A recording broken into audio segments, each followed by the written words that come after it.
Assalamu alaikum wa rahmatullahi wa barakatuh. I'm Asad from Student Sundays, and today I'm going to be doing a quick book review. The book I want to talk about today is Sharh of Shama'il al-Muhammadiyya, or a commentary on the depiction of the Prophet ﷺ by Imam at-Tirmidhi rahimahullah ta'ala. And this specific print is from Dar al-Arqam, which is a British publishing house, I think. And they do very good work, as we're going to see in this one. So this book, obviously everyone knows the famous Shama'il. It's a very famous work on the characteristics and the physical appearance of the Prophet, and it compiles a hadith upon that matter. But what's special about this book and this specific English print is that the compiler brought together around 40 different explanations of this book, and he put it all together, and he explained each hadith with multiple explanations from different scholars such as Sheikh Abdul Razak al-Badr and his father Abdul Muhsin al-Abad, hafidhahumullah. Ibn Taymiyyah, As-Suyuti, Ali al-Qari, Ibn Hajar al-Haythami, al-Bajuri, and so on. Loads of different scholars that he mentioned in each chapter of this book and each hadith that's mentioned in here. And I think that's very beneficial to have, because some of the hadith you might look at and you might think, what does this really mean specifically? Or is this a sunnah or not? If I do this, am I going to get rewarded or not? So it all explains it in this book. So the different chapters the author goes through. So he talks about the seal of the Prophet, the hair, the clothes, the dress, what he ate, the way he joked around, like his sandals. It goes into a lot of detail. For example, his sandals, his rings, like the fruits he ate, the way the perfume that he used, and so on and so forth. So if you wanted to know, for example, let me just quickly pick a chapter right now. The ring of the Prophet ﷺ, yeah.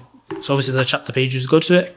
And what's also beneficial is, so at the start of the chapter, it talks about, so it gives a little introduction from the different explainers on the matter itself. So it talks about, so for example, if it says about the ring, he talks about how he used it to write letters to the Romans and so on and so forth. And then it goes into the different ahadith that is used. For example, Abdullah bin Umar narrated that Allah's Messenger possessed a ring made of silver. He used it to stamp letters and he didn't wear it. And so obviously this is explained by the different explainers of the book. What's also another beneficial thing about this print is that at the end of the book there's an appendix for the weak ahadith that are used in this book. And of course not all compilers of hadith intended for all their narrations to be authentic. Some use it to strengthen other narrations.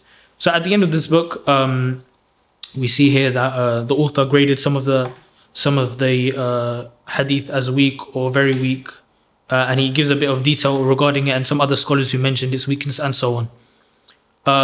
The reason I think this book is very beneficial, just as in general to read for the average Muslim, is because how do we get closer to the Sunnah and to the message of Islam is by knowing who brought us the message, which is the Prophet Muhammad ﷺ.